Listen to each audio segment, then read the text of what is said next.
श्री शिवाय नमस्तुभ्यम। दोस्तों, आप सभी लोग जानते हो कि 10 सितंबर 2025 यानी कि बुधवार के दिन संकष्टी चतुर्थी पड़ रही है।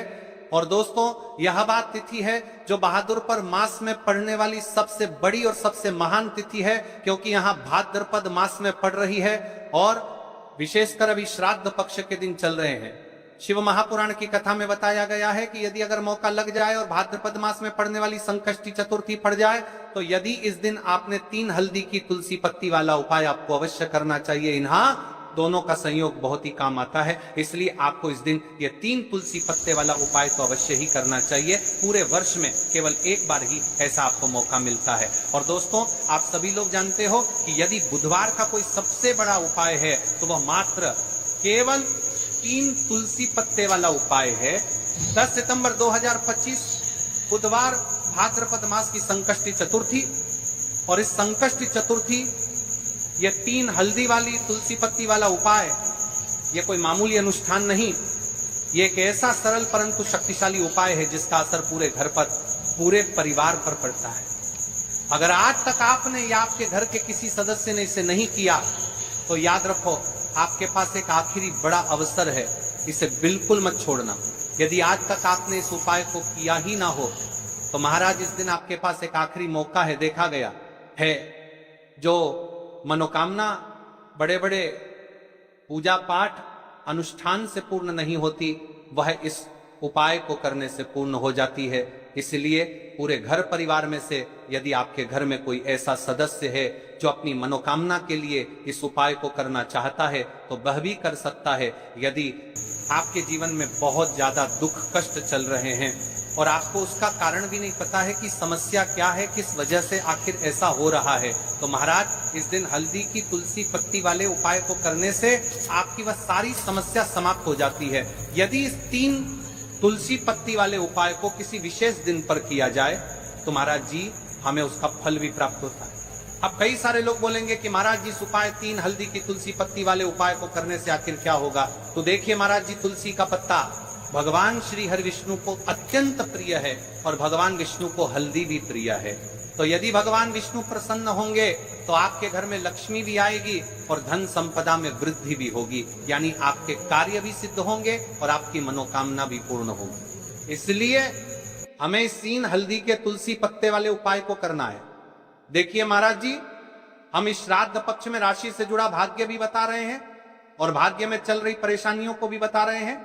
तो यदि आपको ऐसा लगता है कि आपकी राशि में कोई दोष चल रहा है तो आप अपना नाम और अपनी राशि कमेंट बॉक्स में अवश्य लिखें। अगली वीडियो में हम आपकी राशि से जुड़ा भाग्य अवश्य बताएंगे। अब बात कर लेते हैं उपाय के बारे में। देखिए महाराज जी, अब हम आगे चलकर आपके संपूर्ण बातें बताने वाले हैं कि इस उपाय को आपको कहां करना है, यानी कि शिव मंदिर में करना है या फिर घर पर करना है। घर पर करना है तो किस समय करना है, यानी उपाय का जो समय है वह सबसे उत्तम समय कौन सा है और उपाय की सामग्री आपको क्या क्या और लेनी है। सबसे पहले आपको उपाय को करते समय क्या करना है, तो आपको वीडियो के अंतिम तक बने रहना है। हम वीडियो के अंतिम तक आपके संपूर्ण बातें बताने वाले हैं। देखिए महाराज जी, अभी श्राद्ध पक्ष चल रहा है, तो जो आपके जीवन में जो भी दुख कष्ट है, धन संपदा में कमी है या फिर कोई सा दोष चल रहा हो आपके ऊपर, पितृ दोष, कालसर्प दोष, वास्तु दोष, ये जो भी है महाराज जी, यदि आप इस उपाय को करते हैं तो सारे समाप्त होते हैं। इस उपाय को करने से आपके जीवन में चल रही कौन कौन सी परेशानियां समाप्त होगी, ध्यान से सुनिए।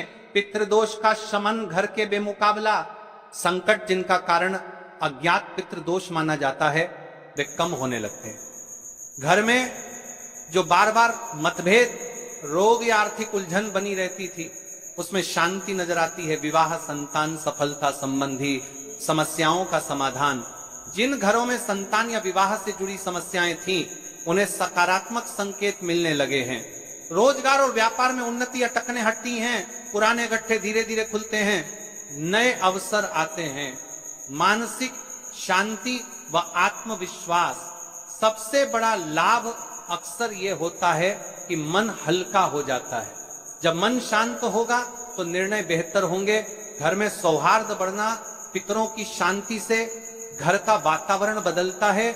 लेकिन छोटे मोटे झगड़े कम होते हैं, रक्षा एवं आशीर्वाद। अनेक लोगों ने बताया कि संकट के समय अचानक कोई सहायता मिली, वह पितृ आशीर्वाद की अनुभूति होती है। ये सारी चीजें चमत्कार की तरह नहीं आती अगर व्यक्ति अपने कर्म नहीं बदलता, पर यह उपाय मन भाव और कार्य को एक नई दिशा देता है और उसी दिशा से बाहरी परिणाम स्थायी बनते हैं।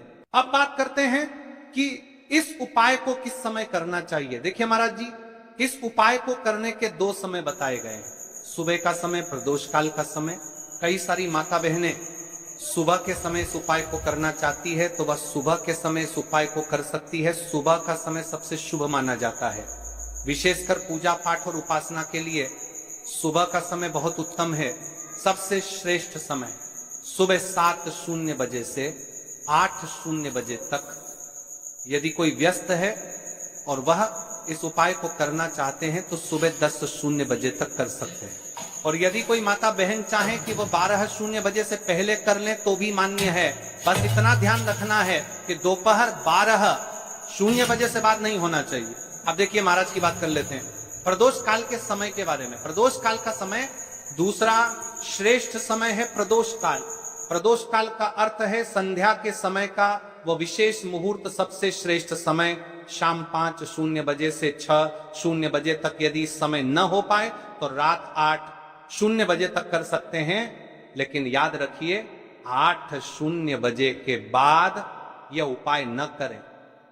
अब कई सारे लोग कमेंट करके हमसे ही समय पूछने लगते हैं कि महाराज जी आप ही बता दीजिए सबसे उत्तम समय कौन सा है, कौन सा समय चुने।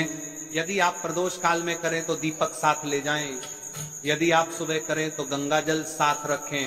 दोनों समय पर भगवान विष्णु प्रसन्न होते हैं, आप किसी भी समय कीजिए। अब देखिए बात कर लेते हैं इस उपाय की सामग्री के बारे में कि इस उपाय के लिए आपको क्या क्या सामग्री चाहिए। 3 तुलसी पत्तियां ताजी हो तो उत्तम। यदि एकादशी का दिन है तो तुलसी नहीं तोड़नी चाहिए। ऐसे में घर में रखी सूखी तुलसी पत्तियां भी उपयोग में ली जा सकती हैं।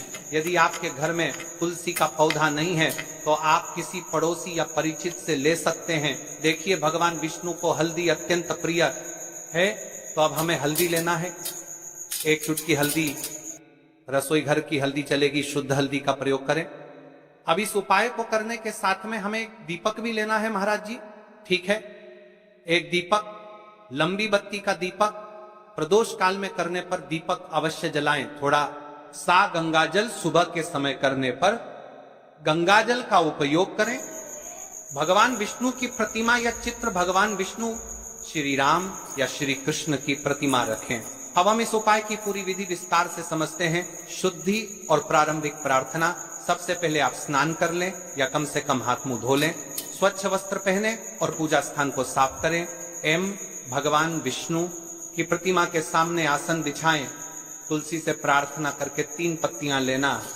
हे माता तुलसी, मेरे जीवन में अनेक कष्ट हैं, मैं आपसे विनम्रता पूर्वक 3 पत्तियां ले रही हूं, कृपया मेरी मनोकामनाएं पूर्ण हो। अब 3 तुलसी पत्तियां तोड़ लें, हल्दी लगाना। अब उन 3 पत्तियों में से 2 पत्तियों पर हल्दी की छोटी छोटी बिंदी लगाएं। यह आपको क्या करते हैं, बिंदी शुभता का प्रतीक है।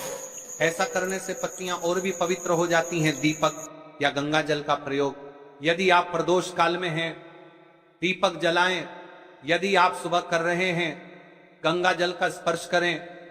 2 तुलसी पत्तियां अर्पण करना। जिन 2 पत्तियों पर हल्दी लगी है उन्हें भगवान विष्णु की प्रतिमा के सामने अर्पित करें और कहे, हे श्री हरि, मैं आपको ये तुलसी पत्तियां अर्पित करती हूं, कृपया मेरी मनोकामनाएं पूर्ण करें, मेरे कष्ट दूर करें, मेरे परिवार में सुख शांति लाए। नमो नारायणाय। अब अपनी समस्या या मनोकामना स्पष्ट रूप से बोलें। जैसे मेरे घर में कलह है, कृपा कर इसे दूर करें। मेरे बच्चों को शिक्षा में सफलता मिले। मेरे घर में धन की कमी दूर हो। तीसरी तुलसी पत्ती का प्रयोग। अब बची हुई तीसरी पत्ती को आप घर के किसी शुभ स्थान पर रख दें, जैसे घर का मंदिर, धन स्थान, तिजोरी, अलमारी या घर का पवित्र स्थान। यह पत्ती आपके घर में समृद्धि और शुभता का प्रतीक बनेगी। अंत में भगवान विष्णु से प्रार्थना करें, हे विष्णु भगवान, आपने ये छोटी सी भक्ति स्वीकार की, कृपा कर मेरे जीवन में शांति और सुख प्रदान करें। फिर तुलसी माता को धन्यवाद दें। मंत्र जाप उपाय करते समय आप सरल मंत्र जप सकते हैं। नमो नारायणाय 11 बार या श्री विष्णवे नमः 21 बार उपाय करने के बाद का फल। अब देखिए महाराज जी, इस उपाय का फल क्या होता है? घर में शांति बनी रहती है, धन की वृद्धि और आर्थिक स्थिरता आती है, मनोकामनाएं धीरे धीरे पूर्ण होती हैं, परिवार में प्रेम और सौहार्द बढ़ता है, रोग और बाधाएं दूर होती हैं। तो भाइयों और माताओं, यथा 3 तुलसी पत्तियों और हल्दी का उपाय। यह उपाय छोटा है, सरल है, लेकिन इसमें अपार शक्ति छुपी हुई है। श्रद्धा और विश्वास से इसे करें, भगवान विष्णु और तुलसी माता अवश्य प्रसन्न होंगे। तो देखिए महाराज, अब हम बात कर लेते हैं एक दूसरे विशेष उपाय के बारे में। यदि आपके जीवन में धन संपदा में कमी है या धन संबंधित परेशानी है, तो आपको इस तुलसी की लकड़ी दीपक वाले उपाय को संकष्टी चतुर्थी के दिन अवश्य करना चाहिए। तुलसी की लकड़ी का दीपक, 11 चावल के दाने और 1 चुटकी हल्दी। तो सबसे पहले आपको हम दीपक के बारे में बताते हैं। तुलसी की लकड़ी का दीपक, तुलसी माता का वर्णन शास्त्रों में अत्यंत पवित्र माना गया है। तुलसी के बिना कोई भी पूजन अधूरा है। यद्यपि शिवजी को तुलसी अर्पित नहीं, परंतु तुलसी की लकड़ी का उपयोग जब दीपक के रूप में किया जाता है तो यह विशेष ऊर्जा उत्पन्न करती है। यह दीपक भक्त की मनोकामना पूरी करने में सहायक होता है। अब देखिए महाराज जी, 11 चावल के दाने का महत्व जानिए। चावल शुद्धता और समर्पण का प्रतीक है। हर दाना अखंडता और पूर्णता का द्योतक है। 11 अंक स्वयं में शक्तिशाली है। यह एकता और आध्यात्मिक जागृति का प्रतिनिधित्व करता है। जब 11 चावल शिवलिंग पर अर्पित किए जाते हैं तो यह 11 इंद्रियों का नियंत्रण और शुद्धिकरण करता है। 1 चुटकी हल्दी, 1 चुटकी हल्दी, हल्दी मां भगवती का प्रिय है और यह सौभाग्य, आयुर्वेद और पवित्रता का प्रतीक है। शास्त्रों में कहा गया है कि जहां हल्दी का प्रयोग होता है वहां मां लक्ष्मी का वास होता है। इसलिए जब इस हल्दी का प्रयोग शिव मंदिर में किया जाता है तो यह शिव शक्ति और लक्ष्मी दोनों की कृपा प्रदान करता है। कई सारे लोग प्रश्न करेंगे कि महाराज जी, ना ही शिव जी को तुलसी समर्पित कर सकते हैं और ना ही इस उपाय को किया जाता है। तो देखिए, इस उपाय को आपको शिव मंदिर की चौखट पर करना है। यह जो दीपक हम ज्वलित करेंगे, यह शिव मंदिर की चौखट पर करेंगे। तुलसी का संबंध आध्यात्मिक शांति, मानसिक स्थिरता और रोग नाश से है। जब तुलसी की लकड़ी का दीपक जलता है तो घर या मंदिर के आसपास की नकारात्मकता तुरंत दूर हो जाती है। तो देखिए महाराज जी, आपको इस तुलसी की लकड़ी के दीपक के बारे में हम आपको सबसे पहले बताते हैं। हालांकि आपके तीनों उपाय को साथ में ही करना है, लेकिन सबसे पहले और प्रथम तुलसी की लकड़ी का दीपक। तो देखिए, तुलसी की लकड़ी प्राप्त करना, यदि घर में तुलसी का पौधा है तो उसकी पास की नरम लकड़ी लेनी है। यदि घर में तुलसी का पौधा नहीं है तो बाजार से भी तुलसी की लकड़ी खरीदी जा सकती है। कई सारे घरों में तुलसी का वृक्ष नहीं होता है, तो आप ये भी कर सकते हैं। ध्यान रहे, यदि आप किसी और के घर से ले रहे हैं तो उसे दक्षिणा अवश्य दें।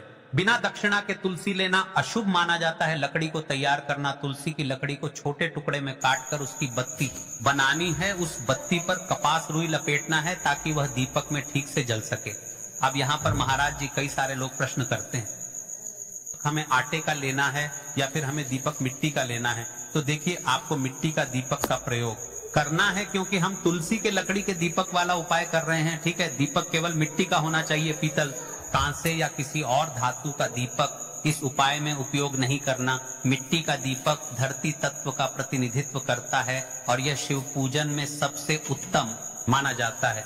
अब देखिए महाराज जी, हमें तेल का किस प्रकार प्रयोग करना है? तो देखिए, तेल का प्रयोग इस दीपक में तिल का तेल या घी का प्रयोग करें। तिल पापों का नाश करता है और घी समृद्धि व शांति का वास कराता है। अब कई सारे लोग प्रश्न करते हैं कि महाराज जी, आपने हमें यह तो बताया ही नहीं कि कितने दीपक का उपाय करना है, आखिर दीपक कितने बने हैं? तो देखिए, कितने दीपक जलाने चाहिए। यदि समस्या बहुत बड़ी है, जीवन में गहरा संकट है, तो 5 दीपक जलाने चाहिए। यदि सामान्य कामना है तो 1 दीपक भी पर्याप्त है। हर दीपक जलाते समय यह भावना रखें कि हे भोलेनाथ, यह दीपक मेरी अंधकारमय जीवन राह को प्रकाशमय करे। जैसे महाराज जी, तुलसी के लकड़ी दीपक वाला उपाय है, यह कोई साधारण उपाय नहीं है। तो आपको क्या क्या सावधानी बरतनी है? दीपक को शिवलिंग पर प्रत्यक्ष रूप से न रखें, इसे मंदिर की चौखट पर या बनाए गए स्वस्तिक पर रखें। दीपक जलाते समय मन में शुद्ध भाव होना चाहिए। दीपक बुझने के बाद उसकी राख को पवित्र स्थान पर ही विसर्जित